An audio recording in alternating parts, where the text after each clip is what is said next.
Chapitre 13, la TVA. C'est un chapitre très important. Alors, tout d'abord, cette présentation de 50 minutes, elle consiste à vous présenter comment remplir le décompte TVA. Mais tout d'abord, en 5-10 minutes, je vais juste vous faire un rappel, vous parler de généralités qui sont importantes pour mettre un cadre, situer la chose. Pour vous tenir informé des nouveaux cours et exercices corrigés de Better Study, n'oubliez pas de vous abonner à la chaîne et de cliquer sur la cloche. Alors, tout d'abord, la TVA, taxe sur la valeur ajoutée, c'est entré en vigueur en Suisse le 1er janvier 1995. Ça a remplacé l'ICHA, l'impôt sur le chiffre d'affaires. Donc, la TVA, c'est un impôt fédéral, c'est-à-dire qu'il y a uniquement la Confédération qui peut le prélever. Par contre, la TVA, c'est bien plus vieux. Ça a été inventé en 1954 déjà par un haut fonctionnaire à Bercy qui s'appelait Maurice Lauré. Donc, le Bercy, c'est le ministère des Finances à Paris. Et depuis, ce système TVA inventé par les Français a été repris dans très nombreux pays dans le monde, dans quasiment toute l'Union européenne, l'AELE, le Commonwealth, etc. En allemand, ça se dit MWST pour Mehrwertsteuer. Si jamais vous recevez une facture d'un fournisseur qui est basé à Zurich et que vous ne trouvez pas le mot TVA mais qui est écrit MWST, sachez que c'est la TVA. En anglais, VAT, donc des fois on voit sur des factures, on voit beaucoup de factures écrites en anglais. Et en italien, c'est plutôt le sigle IVA. Donc, ne soyez pas surpris si vous recevez la facture d'un fournisseur tessinois où il y a écrit IVA dessus. Alors, la TVA, c'est un impôt indirect. On a deux grandes familles d'impôts. On a les impôts directs et les impôts indirects. Les impôts indirects, c'est tout ce qui est TVA, droits de douane notamment. Pourquoi on dit indirect? En fait, c'est un impôt qui taxe le consommateur final. Donc, c'est le consommateur final qui supporte et paye la TVA. C'est le dernier maillon de la chaîne. Ensuite, c'est un impôt indirect parce que ce n'est pas le consommateur qui remplit la déclaration de TVA, mais le prestataire, le fournisseur, qui collecte la TVA en son nom, mais pour le compte de l'AFC Berne auprès du consommateur. Donc le prestataire, il agit comme intermédiaire financier entre le consommateur final et l'AFC Berne. Donc cette TVA, comme je le dis, est ensuite reversée par le prestataire à l'AFC par le biais du décompte TVA. Je m'explique, vous allez au magasin de téléphonie acheter un téléphone, vous le payez 1000 francs, 7,7 de TVA, 1077, vous paierez 1077 francs au magasin de téléphone, donc c'est vous qui payez cette TVA. Le magasin de téléphone, lui, la reverse ensuite à l'AFC Berne par le biais du décompte TVA. Donc, le fournisseur, le prestataire de téléphone, il collecte bien la TVA en son nom, mais pour le compte de l'administration, parce qu'il lui reverse ensuite par le biais des comptes TVA. Il reçoit donc un mandat de l'AFC pour reverser cette TVA. C'est pour ça qu'on dit que c'est un impôt indirect. Ce n'est pas le consommateur final qui remplit directement, lui, une déclaration avec l'AFC Berne. Alors, la TVA, c'est un impôt qui taxe la valeur ajoutée.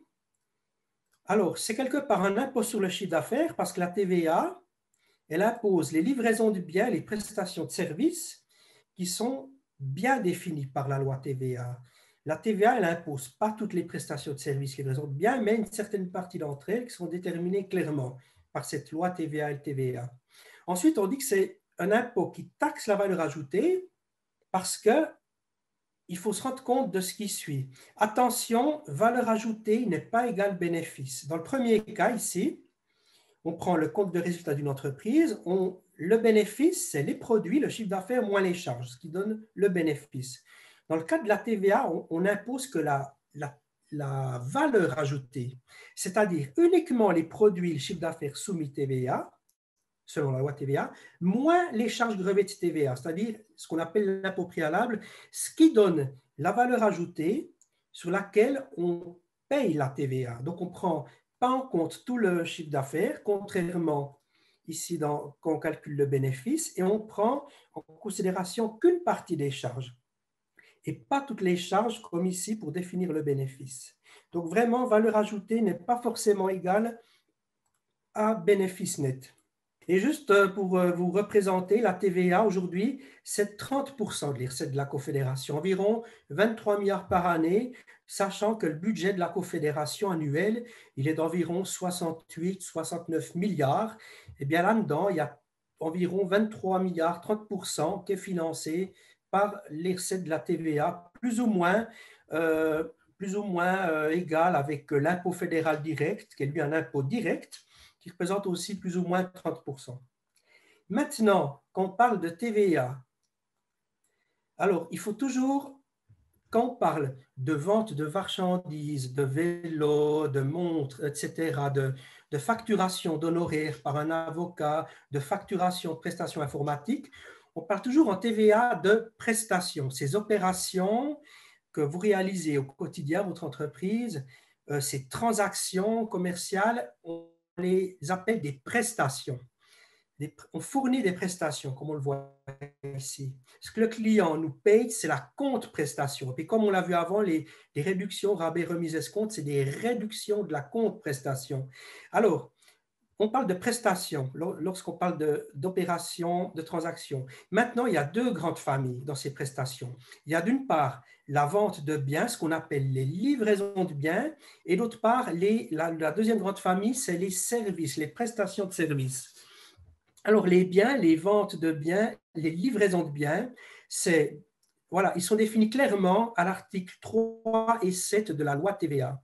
On dit qu'un bien, voilà, c'est un bien palpable physiquement, ça peut être aussi une location, une mise à disposition temporaire d'un bien. Donc, typiquement, lorsqu'on loue un appartement, c'est une livraison de biens. Lorsqu'on vend un appartement, c'est aussi une livraison de biens. Donc voilà, l'article 3 et 7 de la loi TVA, il indique clairement ce que c'est qu'un bien. Il faut toujours, pour définir le traitement TVA d'une prestation, aller regarder si c'est un bien ou pas. On sait ensuite, dans ces articles, que le bien, il est imposé au lieu où commence le transport du bien. Ou sinon, B, au lieu où se trouve le bien lors de sa prise en charge. Donc, en général, un bien qui est pris en charge ou qui part du territoire suisse, il est toujours soumis à la TVA. Au taux de 7,7 en général. La seule exception, c'est quand le bien est exporté. Comme j'ai mis ici, c'est l'article 23 LTVA. Mais en général, pour les biens, il faut se rappeler que quand ils sont sur le territoire suisse, ils sont toujours soumis à la TVA, sauf si c'est exporté. Maintenant, quand on définit une prestation, donc on va voir ces articles 3 et 7. Si on ne trouve pas ce qu'on cherche là-dedans, ben, par défaut, c'est une prestation de service. Donc, si la prestation dont on cherche à déterminer le traitement TVA, par exemple des honoraires d'avocat qu'on facture, voilà, ce n'est pas clairement indiqué, on sait que ce n'est pas un bien, c'est logique, l'article 3 et 7, eh bien, c'est par défaut une prestation de service. Et la prestation de service, il y a plusieurs lieux d'imposition. Il y a le lieu d'imposition, lieu du destinataire, A, B, lieu du prestataire, C, lieu de l'activité, D, lieu de l'immeuble, etc. Donc, ce qu'il faut faire, la deuxième étape, première étape, on regarde vite si c'est un bien. Si ce n'est pas un bien, eh ben, c'est par défaut un service. Ensuite, il faut tout de suite aller voir si les honoraires d'avocat, je prends l'exemple, ils sont mentionnés à l'article BAF. Et vu que les articles d'avocat ne sont pas mentionnés aux alinéas B à F de l'article 8 LTVA, qui concerne le lieu d'imposition des prestations de services, c'est par défaut une prestation imposable au lieu du destinataire. Donc, c'est l'alinéa A. Donc, je résume, les honoraires d'avocat, pour savoir quel est le traitement TVA, on va regarder l'article 8. Tout de suite, aller regarder les alinéas B à F. Si on parle de prestations d'avocat, si ce n'est pas là-dedans, c'est par défaut l'alinéa A, c'est-à-dire des prestations de services imposables au lieu du destinataire. C'est vraiment l'article principal qu'on trouve le plus en Suisse. Ensuite, quand on sait que c'est du lieu du destinataire, c'est tout simple. Je prends un exemple. Une étude d'avocat qui est basée à Genève, qui facture des honoraires d'avocat à un client basé à Zurich, c'est soumis à la TVA au taux de 7,7. Pourquoi? Parce que le destinataire, le client en l'occurrence, se trouve sur le territoire suisse. Maintenant, si notre avocat qui est basé à Genève facture des honoraires juridiques à un client basé à Paris, Eh bien, en vertu de ce lieu d'imposition, lieu du destinataire, cette fois-ci, ces honoraires d'avocat ne sont pas soumis. Pourquoi? Parce que le destinataire, le client, est à l'étranger. Donc, il y a vraiment, aussi bien connaissant les biens et les services, une notion de territoire suisse. Dès que c'est sur le territoire suisse, c'est imposable. Dès que c'est sur le territoire étranger, il n'y a pas de TVA suisse. Prenons l'exemple du coiffeur. Le coiffeur, typiquement, eh ben, c'est le lieu du prestataire. Comme j'ai dit avant, si vous allez chercher à déterminer comment ça se passe pour un coiffeur, vous allez tout de suite voir si la prestation de coiffeur, c'est dans les alinéas B à F, et effectivement, c'est sous le B, lieu du prestataire. Ça signifie quoi? Le lieu du prestataire, donc un avocat basé à Genève qui coiffe un client français qui habite en France, un client suisse, cette fois-ci, dans tous les cas, il y a de la TVA 7,7 parce que ce qui s'applique chez lui, ce n'est pas le lieu du destinataire du client, mais du prestataire. En l'occurrence, le prestataire, c'est l'avocat qui est basé à Genève. Donc ça, c'est le principe de la TVA pour déterminer le traitement TVA des biens et des services. Ensuite, ce qu'il faut savoir, quand vous avez déterminé le traitement de TVA des biens, des livraisons de biens et des prestations de services qui vous intéressent, ce qu'il ne faut pas oublier, si vous en réalisez pour plus de 100 000 francs de ces chiffres d'affaires, en principe, au niveau mondial, ça c'est nouveau, cette notion de niveau mondial, on en parle depuis le 1er janvier 2018. Donc, si vous faites pour plus de 100 000 francs de prestations au niveau mondial, de ces prestations que vous avez cherché à déterminer auparavant, il y a un assujettissement de TVA obligatoire, indépendamment de la forme juridique de l'entreprise.